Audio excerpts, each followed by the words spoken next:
We talk each week about growth, the Absolutely. growth of the team, the individuals. Talk about just your evaluation of where the growth took place this last week and where you'd like it Yeah. to go this upcoming week. I liked how the passing game is growing. Looking at that, starting from week one, it was a deficient area for us. We can run the ball well, but to see that the receiving core, the quarterback is just they're hitting it. The play action balls are there. The 5-step balls are there. So the quick game's been good. So all in all, it takes timing, it takes work, and I'm excited to see what they did. The other thing I'm excited about is that we're starting to find some of the younger guys in our talent pool that can get more significant types of reps. The other thing I like is that secondary wise, I feel like they're starting to really fit things up well and having great communication, and with that, a guy like Spencer Danielson stepping up and seeing some special teams plays happen, exciting stuff. And then you touched on about Spencer Danielson. This is the week before he led you in tackles. This year he's right up there again. Or this week he's right up there again, and then he gets the 98-yard return plus an interception. Is he stepping up as one of the, I guess, leaders of this defense? Yeah, I think you classify him in there. I know the guys respect him quite a bit. I know that he works hard enough to be respected, and so he's a guy who will show with his actions that what he says is it can be backed up. So to see him grow from week to week to how he did, and to see him become an opportunistic type of linebacker, where the way he blitzes, the way he is able on special teams to help out wherever the team needs him, he's going to step in there and give everything he has. And so he's a guy we can count on. And if you can have a whole program full of guys that you can count on, then you're excited for what your season can be. And then talk about your offense. The rushing totals were down, but I think it seemed there was a more concerted effort to establish the passing game. Yeah. Talk about that balance for you guys and what that is going to mean for your success. Well, yeah, it's in a staff meeting this morning, so we're kind of holding Coach Carlton to the carpet. We didn't get 400 yards rushing, so in a joking manner. No, last week's 400 yard or 441 was exciting, but to look at and having an established running game, having over 200 yards rushing, I think 239 was it, and knowing that you can have a balanced passing attack with that, it's really what we're looking for. We're looking for balance, but we're not going to be naive and not take what they give us either. So as each game comes, we always tell ourselves is that it's our ability to adapt to what the team's going to do, because within both of our defense and offensive schemes, I feel like there's going to be a unique strategy that they'll put against us that you aren't going to normally use against other traditional offense or defense. So our ability to adapt after the first fire is what we have to do, and I think our team's doing it well. Now talk about your first month. Last year you guys got through September 4-0. This year it's 3-1. Mm-hmm.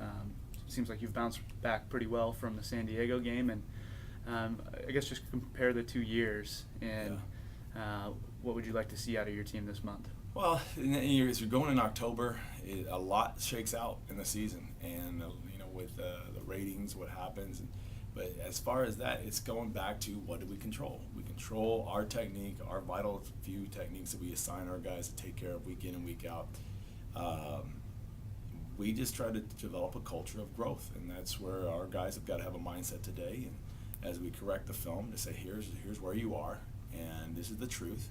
So I know where you want to be, but unless you deal with these facts in front of you, you're going to just leave everything to hope, and hope is not much of a strategy. And so we're going to look at today to maximize what we have, the learning that's going to come from it, our time on the field. And so if our team can have a continued mindset of growth the month of October, I think there'll be a favorable future. If you at all begin to try to find an arrival point within what happened in the last 4 weeks, you're like any team that does that, you're going to be in for a pretty rude awakening.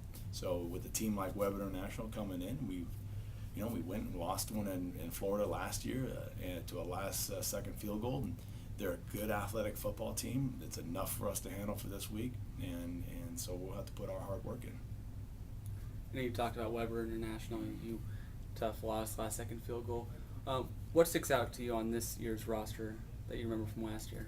Well, seeing some of the same athleticism, it's like Coach Kelly does a good job of bringing in talent that I think executes their scheme well. They're a 3-5-3 defense that they have the athletes to run and make it happen. I know bringing back Moise as a quarterback, he's a dynamic player, a player who can make things happen with his feet, and so you've always got to account for him. Where's he at? What happens with the pocket, pass protection, for their pass protection, our pass rush, and they've got two new receivers in. They're 6'5", 6'3", so you've got some pretty tall young men out there putting some tension on the perimeters. So, it's across the board. They've got athletes to be viable threats, and so we're anticipating getting our best game together to play them, because that's what it's going to take. And then with them coming across the country back-to-back weeks, what do you expect to see from them, given what you at least were able to see from the stats at the Southern Oregon game? Well, having been a team that has to go from coast to coast twice in a row, we've done that before. We know that's a challenge, and so the Southern Oregon game, we'll continue to watch and look at it, but it seems like there's just some things offensively that they haven't been able to put together well.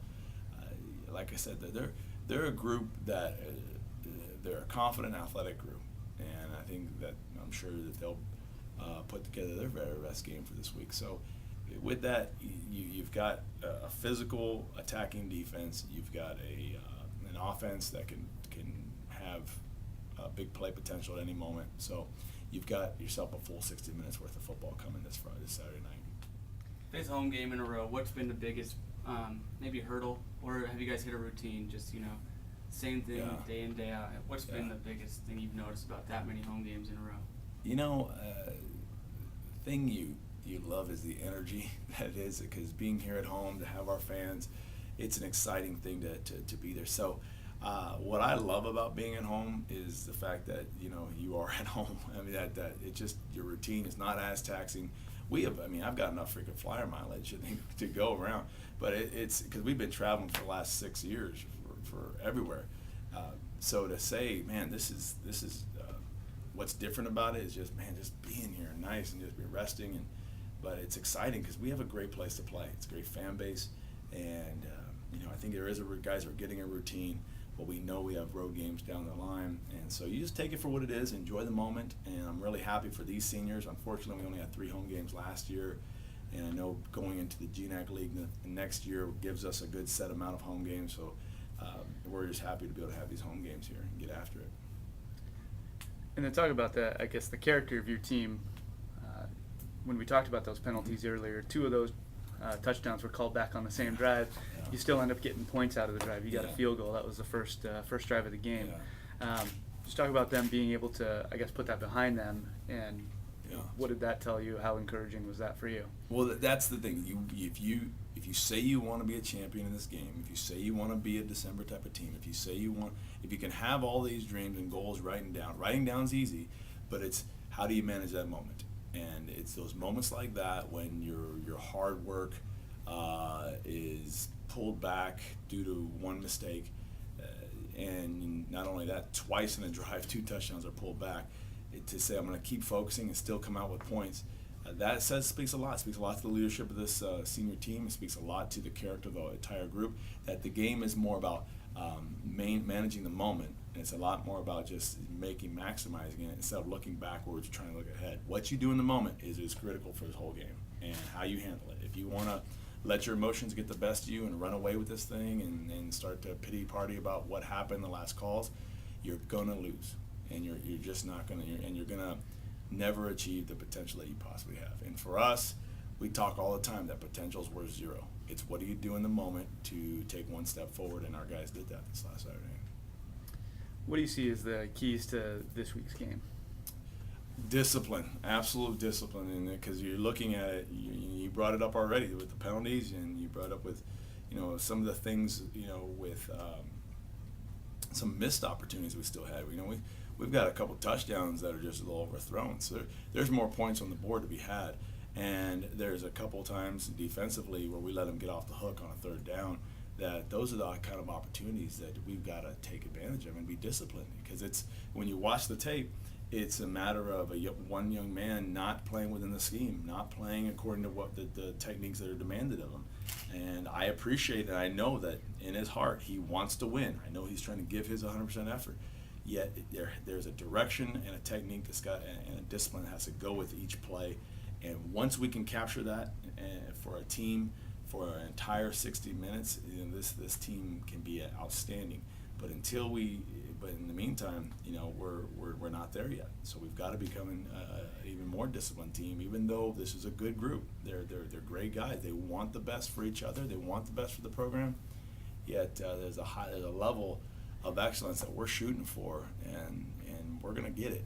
It's just a matter of that discipline's gonna keep growing into it. You guys participated in Coach to Cure MD. The Cook family came out. Talk about just what you did with them and how the experience was for you. It was outstanding for me to meet a great family like the Cook family. Will was an outstanding young man. To have him come into the locker room pregame, meet all the players, to have him go out there for the coin flip, you know, it's just great. I'm so grateful and thankful that this team and this program and the great game of football can be a part of a great cause like that. And if you saw, you know, watching all the highlights for the other teams, the coaches wearing the patch on their sleeve, it's a great cause to give awareness to. And so I'm really pleased that we were able to take part of it. I appreciate it, and I appreciate the Cook family for coming and supporting us.